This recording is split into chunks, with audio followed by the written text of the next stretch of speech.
The Dallas Cowboys' annual pre-training camp press conference was, as expected, a disaster.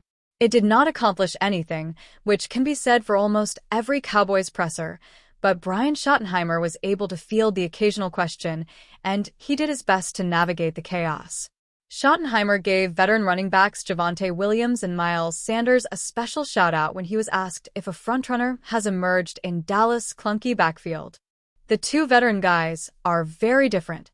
That's one of the matchups in one of the position rooms that we're very excited to watch, and not only in practice, but also in preseason games, Schottenheimer said, by Cowboys staff writer Patrick Walker. It seems Williams and Sanders sit atop the depth chart, but Schottenheimer also name-dropped Jaden Blue, second-year fullback Hunter Luepke, and even Deuce Vaughn. Rookie draftee Phil Mafah did not get a mention from the first-year head coach. Phil Mafah could be odd man out in the Cowboys' RB room. It should be noted that the presser was very Jones-centric. That is by design, of course. Nobody loves attempting to gaslight the media more than the Joneses. Schottenheimer only had a finite amount of time to answer each question. Jerry Jones even interrupted him on one occasion. Having said that, it speaks volumes that Mafah did not get a mention. It officially makes him one of the biggest sleepers to watch in Oxnard. A 7th-round pick in April, Mafah is more of a bruiser than a slasher. He did not run a 40-yard dash before the draft, but he's patient in allowing blocks to develop and has no problem plowing through high tackle attempts. He has the chops to fill a downhill role in a backfield committee. The Cowboys made it a point to draft high-character players with leadership qualities. Mafah checks those boxes in spades as Clemson coaches raved about his personality. While Dallas doesn't have a true downhill bulldozer on the roster, they are not going to keep Mafah just because he's difficult to bring down. Brian Schottenheimer likes RBs who can create plays as a receiver. That is not Mafah's game. The Cowboys don't often move on from rookie draftees before their first season. And Schottenheimer obviously did not go into the presser determined to shade Mafah the way Jerry Jones made it a point to air out Trayvon Diggs. However, it is hard not to be left with the conclusion that Mafah is currently bringing up the rear in the RB pecking order. The Dallas Cowboys started training camp on Tuesday, and star defensive end Micah Parsons was present. However, that doesn't mean that the former Penn State star is pleased with where things are at with his contract negotiations. Parsons admitted on Tuesday following practice that he is discouraged that he still doesn't have a new contract. His comments came on the heels of Cowboys owner Jerry Jones appearing to take a shot at Parsons on Monday when he said, "Just because we sign him doesn't mean we're going to have him. He was hurt 6 games last year." Here was Parsons' response. "When you go around the league and you see these other teams taking care of their best guys, I saw TJ Watt got taken care of, Max Crosby got taken care of, Myles Garrett got taken care of, and he's got 2 years left on his deal," Parsons told reporters. So, yeah, you see a lot of people around the league getting taken care of. You wish you had that same type of energy. Micah Parsons continued, sharing that he has spoken with Max Crosby about his new deal. Crosby signed a 3-year, $106.5 million extension with the Raiders in March. Some teams with guys like Max, he was like, "Man, they knew I was coming up and they just wanted to take care of me. And I just said, it must be nice," Parsons said. It's clear that Parsons is frustrated with where contract negotiations with Jerry Jones and the Cowboys stand. With that said, he did appear at training camp on Tuesday and seems committed to his Cowboys teammates. "I don't take it personal.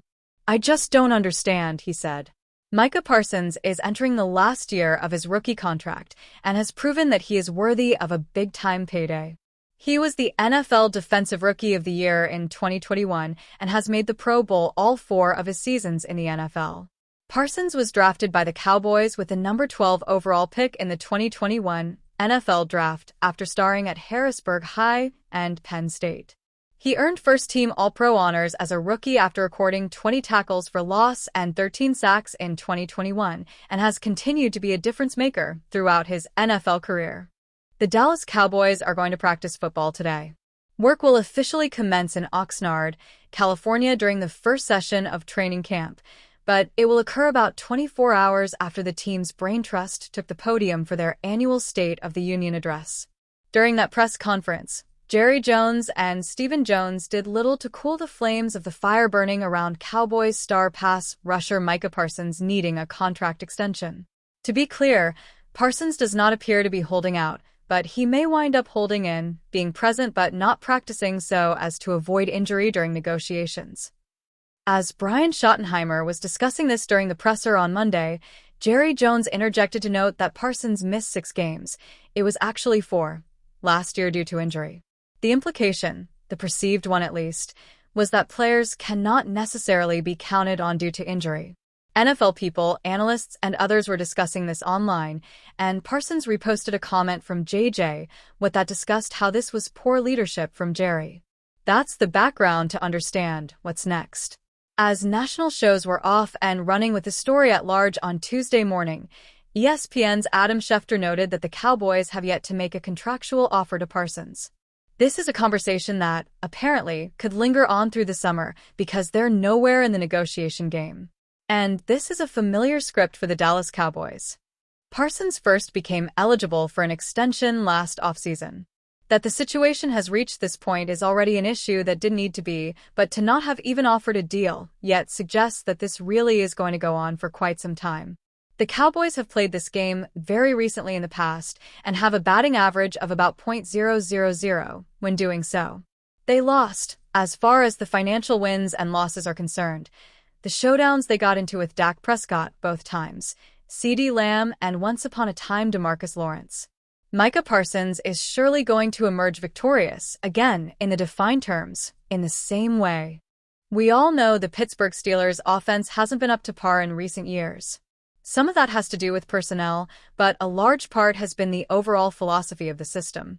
George Pickens seemed to take a subtle jab at the Steelers' offense in a training camp interview with the Dallas Cowboys today. He was asked about using his full route tree in the Cowboys system after being mostly a deep threat, outside the numbers guy in Pittsburgh. "I'm definitely excited to run better plays," Pickens said, according to Dallas News' Joseph Hoyt on X. It's hard to blame Pickens for feeling a certain type of way about the Steelers' offense. He had to suffer through multiple seasons with Kenny Pickett as his quarterback and Matt Canada as his offensive coordinator. He had it slightly better in 2024 with Russell Wilson and Arthur Smith, but it still didn't resemble a modern offense with a wide variety of passing concepts for Pickens to work with.